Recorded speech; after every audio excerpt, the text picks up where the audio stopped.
Okay, so this is the new HP G5 Chromebook. It's a 11-inch Chromebook, fairly sort of standard size, and in terms of the keyboard layout and the feel of the keyboard, it's very similar to the G4.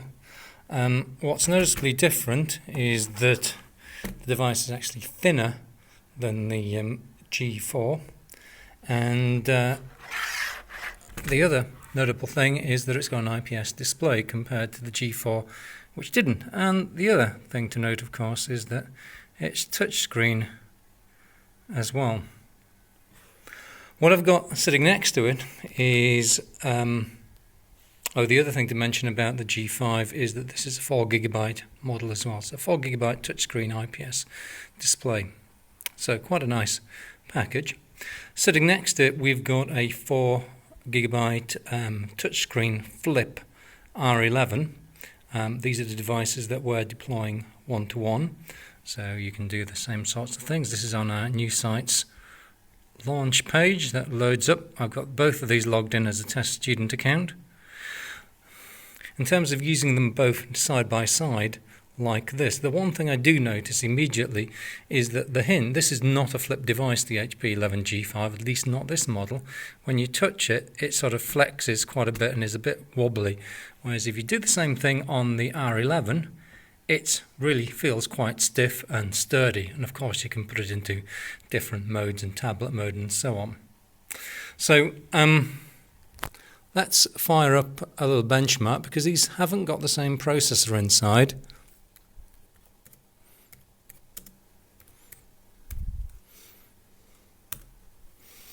And let's do the same thing on the R11.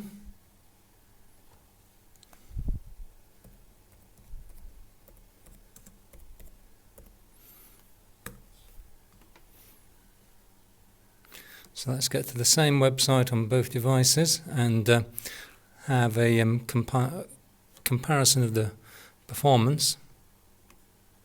Now, of course, Octane benchmark is a little bit of a sort of a controversial thing in terms of benchmarking Chromebooks, because does it really represent real-world performance? And in my experience of using Chromebooks, sometimes it does and sometimes it doesn't. It depends what sort of applications that you're running. It's only a single-threaded benchmark, so if you've got things like multi-core machines, then you tend to get less representative benchmarks. These are both dual-core machines, and the R11 has got an N3050 and the G5 has got the N3060. So the G5 should be a bit fast. Now, this is not a fair comparison really, because the G5 has come to me on the developer channel. And this particular R11, one that will be issued to students, is on the stable channel, so is on version 51. And on my personal R11, I've found it significantly snappier since the developer channel 53. And of course, you get Android apps on it, at least on a private account. On the side of the HP 11 G5, you've also got a micro SD slot as opposed to a standard SD card slot on the R11. So you can see that the HP has finished with a score of 8,651 and the R11 has finished with a score of 7,346. The thing that I would point out is this is not quite a fair test. My R11 on the developer channel has got round about 7,800.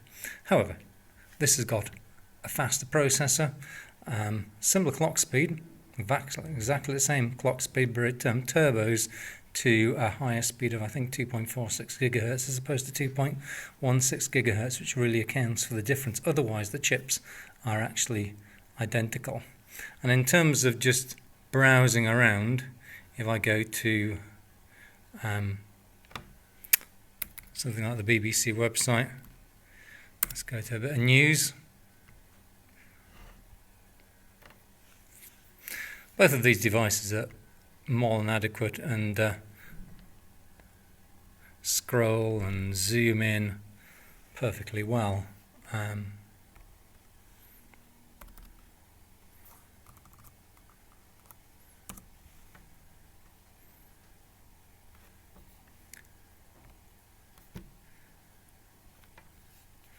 And to be honest, using the two devices, the difference in processor doesn't make a huge amount of difference as far as I can see. I think maybe Google Drive loaded a tad faster on the G5. So there you go, that's these two devices. But of course the R11 can do a trick, so it can do all of this sort of thing and go into tablet mode as well, which is particularly useful when you're running Android apps on it, having it a tablet rather than this one that doesn't bend any further back than that, although I suspect they'll be bringing out models that do. One other thing, if we just look at COG, haven't got COG installed on the Teach Student account, but that just showed you that they're both 4GB models, 3060 compared to the 3050.